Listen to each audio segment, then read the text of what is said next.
అయితే ఇప్పుడు ఆ రోజు మీరు బంధుకాలకు బీసీ బంధుకాలకు అన్ని పార్టీలు మద్దతు ఇచ్చినాయి.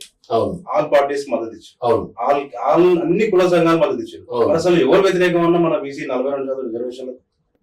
ఇప్పుడు ఎట్లుందంటే మొన్న ఆయన కూడా చెప్పారు కేటీఆర్, రొయ్యల మొలతాడు ఈడుంది, ఎడము రొయ్యల మొలతాడు ఉంది, పిల్లులందరూ వచ్చినాయి, మరి రొయ్యల మొలతాడు కథమైంది, పిల్లులు అన్ని ఉన్నాయి. ఏమైంది మొలతాడు ఏ పిల్లి తిందో చెప్పడంటే ఒకరి మొక్కలు ఒకరు చూసుకుంటారు. మొలతాడు తినడం ఉంది, రొయ్యలు ఖరాబ్ అయినాయి. ఇప్పుడు కాంగ్రెస్ వాడేమో బీజేపీ అని పేరు చెప్తాడు, బీజేపీ వాడేమో బీఆర్ఎస్ అని పేరు చెప్తాడు, బీజేపీ వాడు కాంగ్రెస్ అని పేరు చెప్తాడు. ఎందుకంటే కామారెడ్డిలో వాడేమో చెప్పింది మేము చెప్పిన మాట. బీఆర్ఎస్ ఏమంటాడే వాళ్ళిద్దరు ఆడవాళ్ళు ఏమైతే వీడు కూడా మరి 2000 గడిచిన 10 ఏళ్లలో వీడు 22% చేసాడు. ఈ పని చేసి డబ్బకింద కూర్చున్నాడు హాయిగా. అప్పుడు కేసులు ఫస్ట్ టీఆర్ఎస్ హయాంలో పడ్డాయి. బీసీలకు నేను ఒకటే అన్నా, ఎస్టర్న్ టీ న్యూస్ ముందు ఒకటే విజ్ఞప్తి చేస్తున్నా, బీసీ ప్రజానికానికి మన బ్రతుకులు మారాలంటే అగ్రవర్ణ పార్టీలతోటి కాదు. మనం కొట్లాడినా జైలులో పోతున్నాం.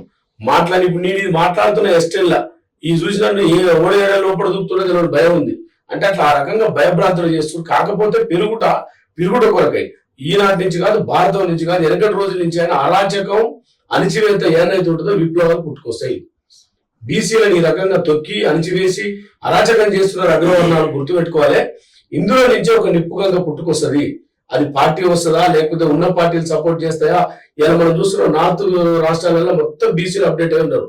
ఇలా తమిళనాడు ముఖ్యమంత్రి బీసీ, బీహార్ ముఖ్యమంత్రులు బీసీలు, కర్ణాటక ముఖ్యమంత్రి బీసీ సిద్ధరామయ్య, కేరళ ముఖ్యమంత్రి పినరయ్ విజయన్, ఇలాంటి వాళ్ళంతా కూడా ఆల్రెడీ ఆ రాష్ట్రాలు అప్డేట్ అయినాయి. తెలుగు రాష్ట్రాల జనం మాత్రమే అప్డేట్ కాలేదు.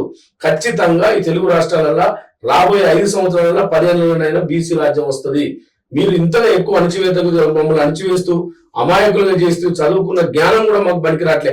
కోర్టులో పోతే లాయర్లను కాలేకపోతున్నాం. మా లాయర్లు కోర్టులు వేస్తారు కానీ మా కోర్టులు ఎట్లా కనపడుతున్నాయంటే వాళ్ళకు పగిటేషన్ కడుతున్నాయి. మన ఎలా చూస్తే పిట్టలు పట్టేటోడు ఎగర పట్టేటోడు చూస్తున్నారు మమ్మల్ని కోర్టులలో.